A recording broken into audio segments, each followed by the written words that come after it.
Okay guys, want to help you take your wedge game to the next level. Got my good friend Artem here. We're going to go through how using the two tools from Prosendr can help you really improve your wedges and start to hit those flighted wedges that you want to hit.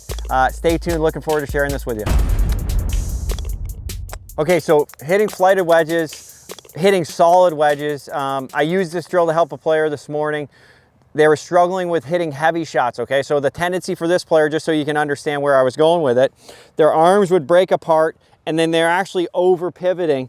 But when they're over pivoting, that was putting their hands too far behind their body. So we use these two tools. I'm gonna show you how I use them today.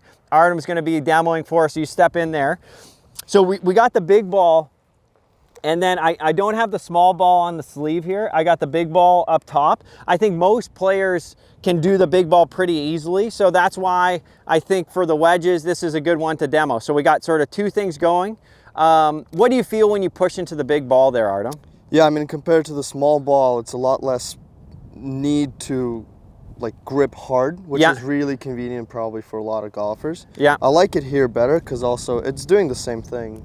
Yeah, it feels a little easier. A lot easier, but also you feel a lot more opportunity to squeeze harder, which is you feel that, right? Yeah, yeah, absolutely. Okay, so show me. So the idea that squeezing, so that's going to help us keep our radius when we're swinging. Okay, so for this player, obviously the elbows were bending a lot, and then that was changing how they were attacking the ball. So you show me the setup there, Artem, and then we're going to just wind this back. So let's say 50 yards. What's a 50-yard setup look like? Okay. Yeah, it's just like that. Okay, so show me backswing stop.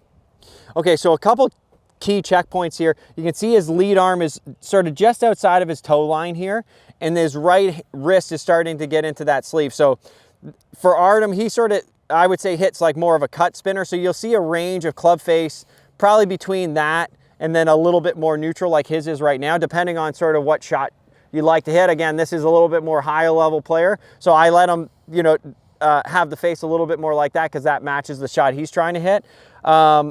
And then also the right hand is getting into that sleeve relatively quickly on the wedge swing, right? Okay, so show me again. So stance is relatively narrow. You go ahead and hit one. We'll just do your 50-yarder.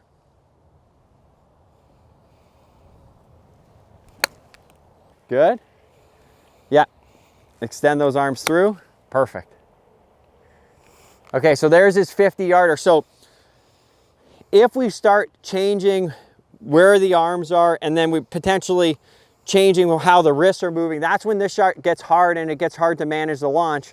If we're able to add these two pieces, I would start with a pause drill and then hit some and then start to find that same position and then work on being able to use your body to help manage it. I'm not saying that the arms aren't doing anything. I'm still moving my hands in this swing. I'm not just moving my body, but matching that club and the body with these two tools, I think really make wedges a lot simpler. Any feedback on what you feel when you have both on? Do you feel like you hit this, like you sense that though when you go back? Yeah, I mean, it's really early. You touch it, yeah. Yeah. Yeah, and obviously, like, depending on the person, this might feel like it's a lot of wrist, or it might feel like it's a lot or very little wrist. So again, that's why it's dependent on the person, but I think finding that spot's gonna make it really easy to help you control the wedges. One other thing that Artem does, show me that backswing one more time. Because that club's in such a good spot here, basically we can just unwind the pivot from that position, and then that's the energy source, making it easy to be repeating how far we're hitting those shots, and then you can sort of build your wedge distances off of that. This is gonna help you hit it more solid. Really easy tools to use. I hope this helps you hit wedges more solid.